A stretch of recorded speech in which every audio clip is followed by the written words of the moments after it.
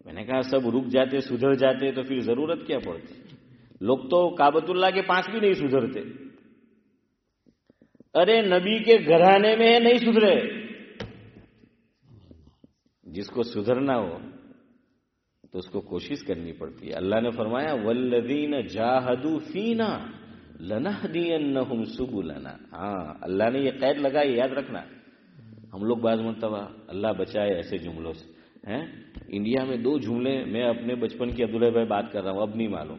جو بے نمازی ہوتے تھے نا لونڈے ہیں لڑکے صدیق بھائی جن کو نماز نہیں پڑھی اثر پچھی کرکٹ رمے برابر مگر نہیں نماز تھا کہ نماز پڑھ جائے کہ کپڑا پاک نہیں مانے.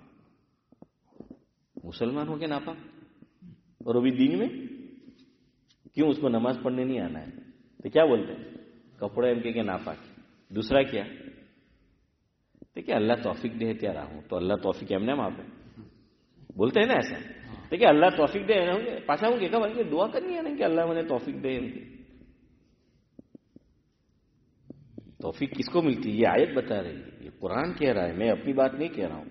والذین جاہدوا فینا لنہدینہم سبلنا.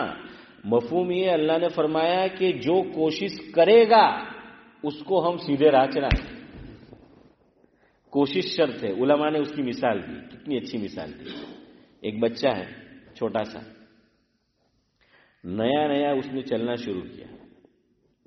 والد ہے، والدہ ہے، بڑا بھائی ہے، بڑی بہن ہے، چچا ہے، کوئی فیملی کا بندہ ہے. وہ کیا کرتا ہے؟ بچے کو یوں کھڑا کرتا ہے اور وہ تھوڑا پیچھے ہوتا ہے اور کیا کہتا ہے کہ بیٹا چل. اسی طرح اس کو چلنا سکھایا جاتا ہے.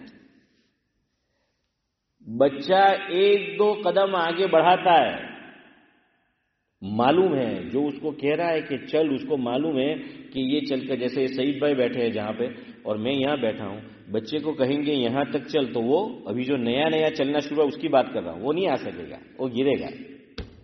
لیکن وہ سیکھے گا اسی طرح. اور شاید سید سلیمان ندوی رحمۃ اللہ علیہ کا ایک شعر ہے، اگر مجھے صحیح طرح یاد آ جائے، کہ ہم نے اس طرح طے کی منزلیں. اللہ تعالیٰ تک پہنچنے کی بات کر رہے ہیں کہ ہم اللہ تعالیٰ تک کیسے پہنچے.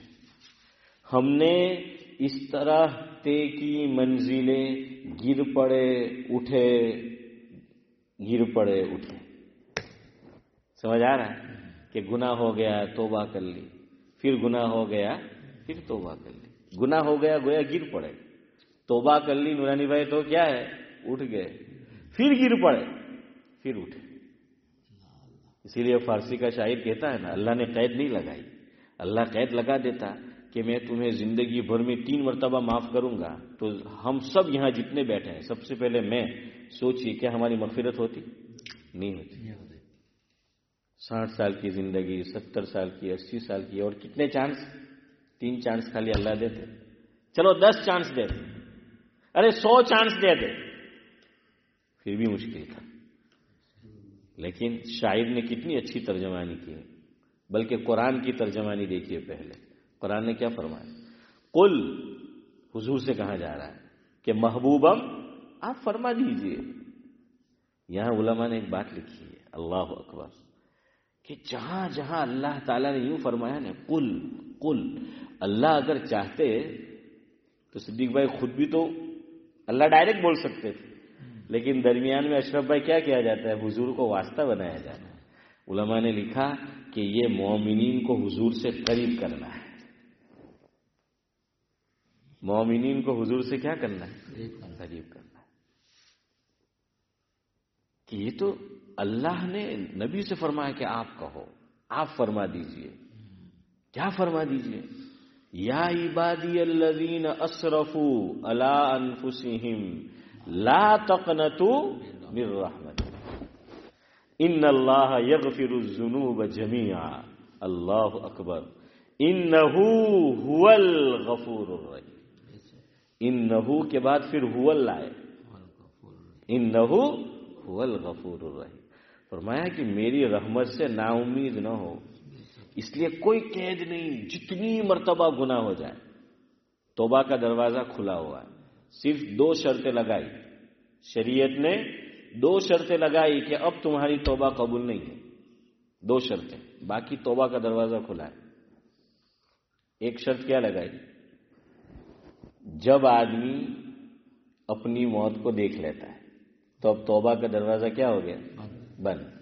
اور ایمان کا دروازہ جو بیچارے ایمان کی دولت سے محروم ہیں ان کے لیے بند، اور مومنین کے لیے توبہ کا دروازہ بند. کیوں؟ اب تو وہ عالم آخرت دیکھ رہا ہے، اب کیا فائدہ؟ ایمان غیب کا نام ہے، یاد رکھنا، ایمان غیب کا نام ہے. ہاں، ایمان غیب کا نام ہے. قرآن نے شروع میں ہی اس کی وضاحت کر دی کہ الف لام میم ذالک الکتاب لا ریب فیہ ھدی للمتقین الذین یؤمنون بالغیب. یہ فرق ہے بنی اسرائیل میں اور امت محمدیہ میں. قاری نعیم صاحب، حافظ یوسف جانتے ہیں، دونوں حافظ قرآن ہیں. بنی اسرائیل نے تو کیا کہا؟ ہم ایمان کب لائیں گے؟ مومنین نے یہ نہیں کہا. سورہ بقرہ میں ہے، دونوں باتیں اللہ نے کہ امت محمدیہ الذین یؤمنون بالغیب، کہ جو غیب پر ایمان لاتے ہیں. اور بنی اسرائیل نے جلیل القدر پیغمبر حضرت موسیٰ علیہ السلام سے یوں کہا کہ وَإِذْ قُلْتُمْ يَا مُوسَىٰ وَإِذْ قُلْتُمْ يَا مُوسَىٰ لَن نُّؤْمِنَ لَكَ، صاف کہہ دیا کہ وَإِذْ قُلْتُمْ يَا مُوسَىٰ لَن نُّؤْمِنَ لَكَ حَتَّىٰ نَرَى اللَّهَ جَهْرَةً، کہ ہم اللہ کو دیکھ نہ لیں. کتنی گستاخی ہے. ارے کہ شادی کروا جانا کہ پوری جوائی ہے، کتنی گستاخی ہے. نبی سے کہہ رہے کہ وَإِذْ قُلْتُمْ يَا مُوسَىٰ لَن نُّؤْمِنَ لَكَ حَتَّىٰ نَرَى اللَّهَ جَهْرَةً. اللہ نے بتا دیا فَأَخَذَتْكُمُ الصَّاعِقَةُ وَأَنْتُمْ تَنظُرُونَ. اور امت محمدیہ بغیر دیکھے اللہ پر ایمان لاتی. ہم نے نبی کو دیکھا؟ نہیں دیکھا. اللہ کو دیکھا؟ نہیں دیکھا. جنت کو دیکھا؟ نہیں دیکھا. جہنم کو دیکھا؟ نہیں دیکھا. پل صراط کو دیکھا؟ نہیں دیکھا. قرآن کو اترتے ہوئے دیکھا؟ نہیں دیکھا. یہ سب غیب ہے. یہ سب کیا ہے؟ یہ سب غیب ہے. یہ میں آپ کو وجہ بتا رہا ہوں کہ توبہ کا دروازہ مومنین کے لیے کیوں بند اور غیر مومنین کے لیے ایمان کا قبول کرنا، ایمان میں داخل ہونا کیوں بند. یہ میں آپ کو وجہ بتا رہا ہوں، وائی ریزن.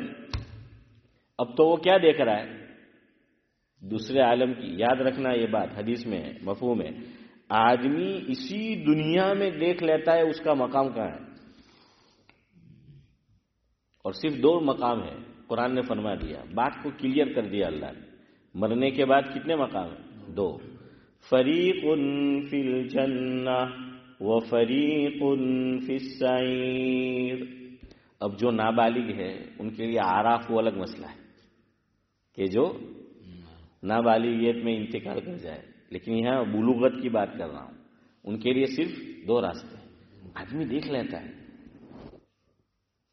اب کیا فائدہ ہے؟ اب تو دیکھ رہا ہے. ارے یار، آپ کو کچھ سمجھ آ رہا ہے میں بتانا کیا چاہ رہا ہوں؟ اب آدمی نے دیکھ لیا. اشرف بھائی، اس کو غیب کہیں گے؟ نہیں کہیں گے. غیب کا کیا معنی؟ اندیکھی چیز، چھپی ہوئی چیز، اس کو غیب کہتے ہیں. اب یہ دیکھ رہا ہے، یہ غیب رہا؟ نہیں رہا. اب اللہ فرماتے کہ نہیں. اللہ نے اس کی مثال بھی پیش کر دی قرآن میں. کتنے اللہ غفور الرحیم ہے، ہمیں پریکٹیکلی بتاتے ہیں، مثالوں کے ذریعے سے بتایا. کس کی مثال پیش کی؟ فرعون کی. قرآن کہہ رہا ہے، میں کسی مولانا صاحب کی بات نہیں کر رہا ہوں، شیخ القرآن کی صدیق پر بات نہیں کر رہا ہوں. اللہ رب العزت فرما رہے ہیں کہ مرتے مرتے فرعون قبول کر رہا تھا ایمان. کیا کہا فرعون نے؟ کیا ہے حافظ صاحب وہ؟ قال فرعون، قاری نعیم کیا ہے یار؟ بولو، رمضان قریب آ رہا ہے. بہی بنو، ہاں نہیں، اعلانہ تو اللہ نے جواب دیا ہے. اس سے پہلے قال آمنت انہ لا الہ الا الذی آمنت بہ بنو اسرائیل. یہ فرعون کہہ رہا ہے. اب کہہ رہا ہے میں ایمان لا رہا ہوں. کیوں؟ ڈوب رہا تھا، موت دیکھ رہا تھا. آگے کا جو نظارہ ہے اگلی دنیا اس کو دیکھ رہا تھا. قرآن نے کیا جواب دیا, اللہ نے کیا جواب دیا؟ آلان گجراتی میں کہ હવે સમજ પડી. હા, એ તર્જમા અમીનભાઈ, હવે સમજ પડી હે અબ્દુલ હફીઝ ચાચા? તો કે હવે ખોપડામાં ઉતરું. આપણે તો બોલે ને કે એક માણસ કે ભાઈ જો આ કામ ન કરે એમ કે એમાં નુકસાન છે એમ કહીએ તો નહીં માને તે. પછી નુકસાન ઉઠાવે, પછી બીજાને કહે એમ કે યાર હેલા કેવું તો માન લેતું તો સારું. પછી એલો આવીને કે એમ કેવું કરે કે હવે ખોપડામાં ઉતરું, ત્યારે નહીં ઉતરું એમ કહીએ.